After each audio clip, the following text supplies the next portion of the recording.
I know I said I thought it was about 10 or 15 minutes, but after looking at the slides that are left, I think it's closer to 20, but it won't be any more than that. So, systemizing the Holocaust. In the fall of 1941, the Nazis came up with a plan for mass killings in the death camps. They already decided no Jews would be allowed to leave the occupied areas, and they tried all sorts of things, as I mentioned to you in class. No matter what they did, it seemed like they had to get rid of the bodies, which meant work for them.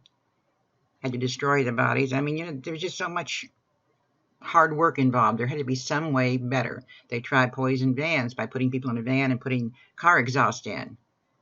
That didn't work too good. They tried having people dig their own graves and then shooting them, but then they had to fill in the grave. So they built a place at Auschwitz-Birkenau, where they systematically annihilated Jews and Gypsies. In 1 2-year period, they killed more than 1 million. And was it an anonymous slaughter? No, it was the undesirables, the Gypsies, the Russians, the Jews. They could be beaten or tortured. Sometimes they would be executed publicly to make a point to the public. And they had what they called death marches by forcing them to march until they dropped dead. And of course, the Reserve Police Battalion from Hamburg was right there in the middle of it, making sure it went well.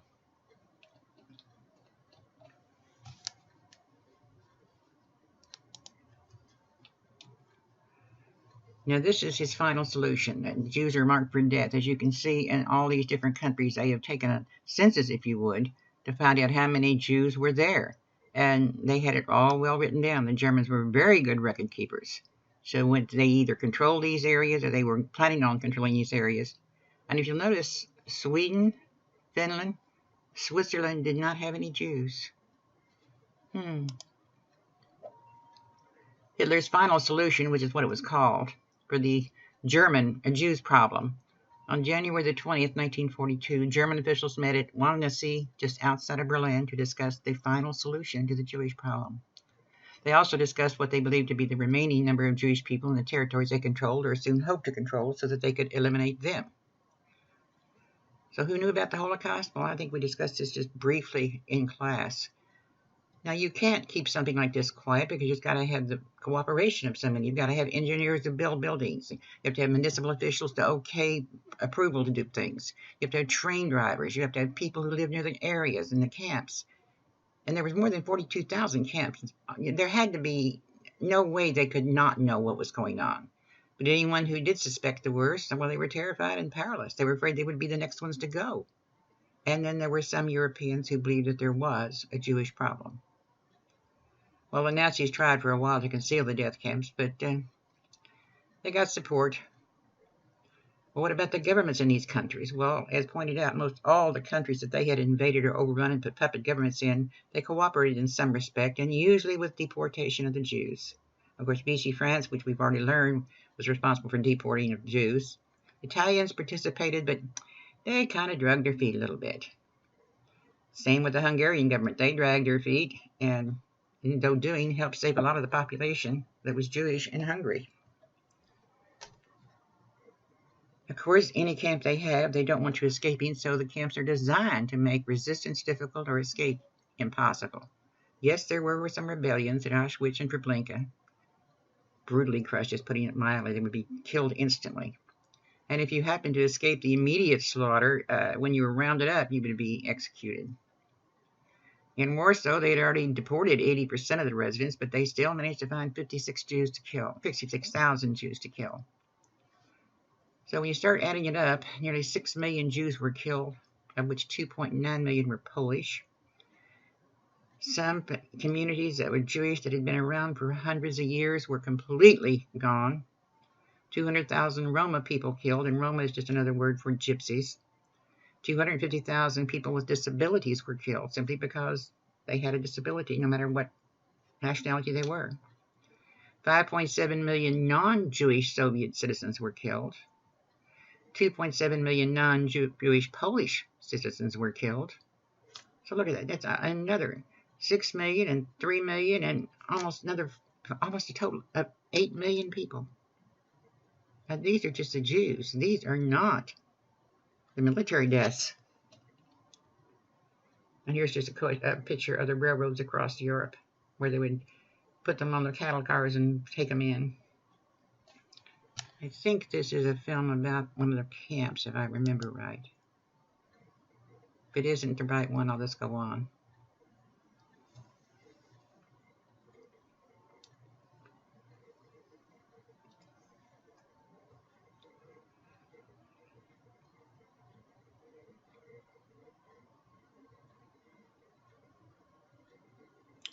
I don't know why it takes so long for them to come up.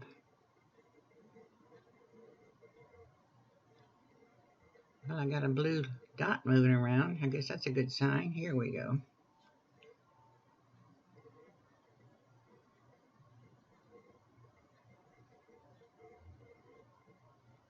Oh, nope, this is a Earth's atomic bomb, and I don't want to see that right now. I want to come back on that one. So we'll go on and come back. I thought I had the one about the, oh, I bet I know where it is. I bet this is it. Let's see.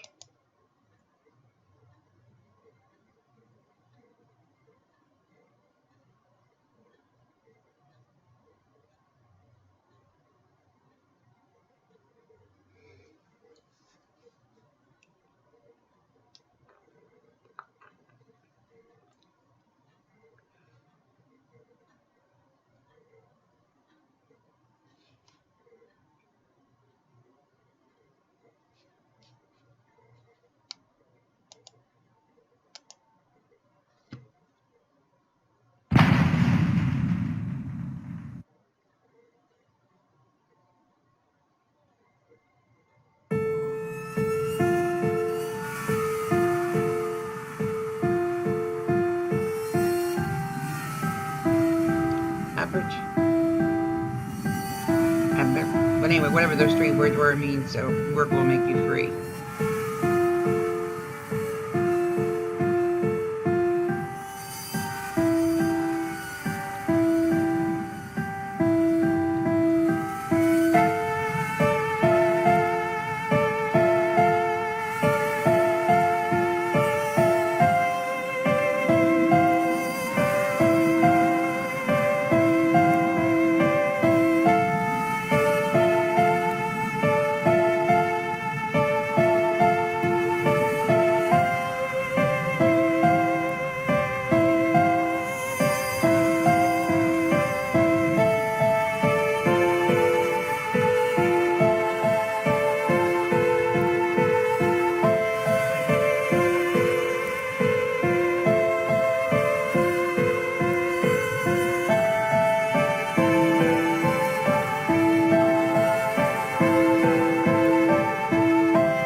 Sometimes they would have as many as 12 men in one bunk.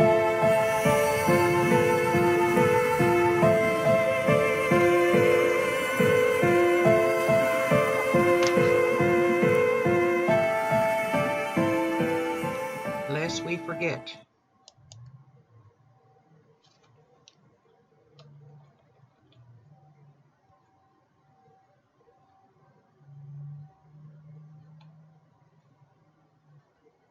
We talked about this? Dresden Army, yes. Okay, where were we? First atomic test was on July the 16th, 1945, near Los Alamos. Firebombing was one of the main things they used to bomb Japan with because the houses burned so easily. And the pseudo-code sustained the determination to fight. So there was a decision to drop the bomb. And of course, we did this a few minutes ago, but I just wanted to remind you, Truman, he really had 4 choices. He could renegotiate with the emperor because they were demanding complete and total unconditional surrender, which included the emperor. They could change that, renegotiate. They could do a landing and possibly lose up to 1 million Allied lives. They could demonstrate the bomb, get the Japanese leaders to come out and see what this bomb could do, or they could drop the bomb. He had 4 choices: renegotiate, demonstrate, drop the bomb, or invade. So why was this war so murderous? Because primarily the technology we had and the fact that everybody thought they were better than everybody else and wanted to get rid of anybody that wasn't them. And the fact it was a global conflict. The war haunted the second half of the century, yep. It overlapped and developed into other conflicts like Korea and Vietnam. The job of reburying the dead will never be done. And I think we went through this one. Yes, we did. This concludes the lecture for 26. Now, this is a little small, short one. You think you know what a bomb looks like because we've seen them on television, but this is going to show you what the real atomic bomb looked like. I was surprised the first time I saw it.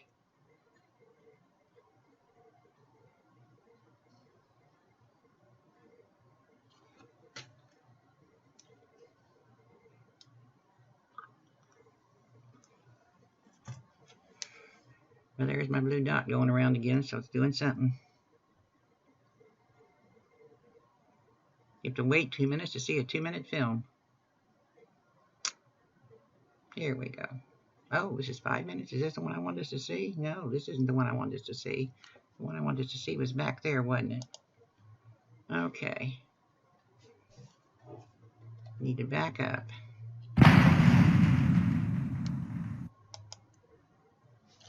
Okay, let's back up. The one I thought was that one. Okay, that's the one I think. Maybe this is it. I'm not very organized today, and I apologize for that.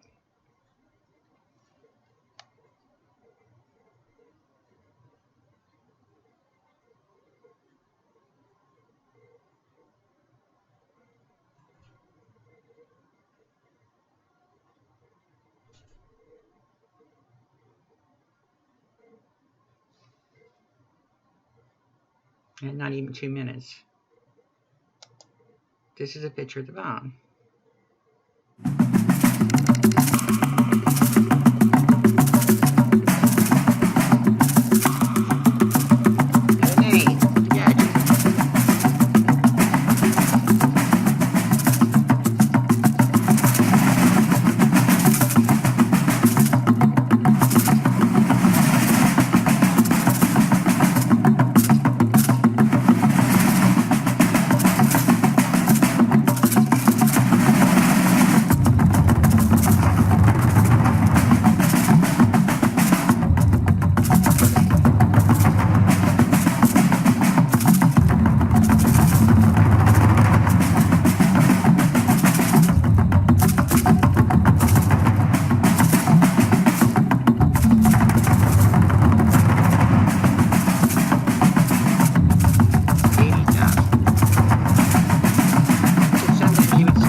So now you've seen what the bomb looked like. It didn't look like the bombs like we see, on television and dropping out of the movies that we see. One thing I do want you to remember, I would like you to remember the 4 decisions that Truman had to choose from, because by this time President Roosevelt had died and his vice president had become president. So FDR didn't live to see the end of the war. And Truman, who he had kept in the dark, well, anyway, that's American history, so forget I said that. But he met with Stalin in one of those meetings to discuss what's going to happen after the war, because they'd already had 4 meetings, and one of them was in Tehran, one of them just outside of Berlin. They knew that the war was about over and that the Allies were going to win. And Truman wrote in his diary that he didn't trust that SOB Stalin. That being said, I'm going to send this to be processed at YouTube, and then I'm going to release your 10-question quiz. I wouldn't be too concerned about doing the quiz right now. You need to finish that test if you haven't. And then it won't take you long to do the quiz. Thank you for your patience.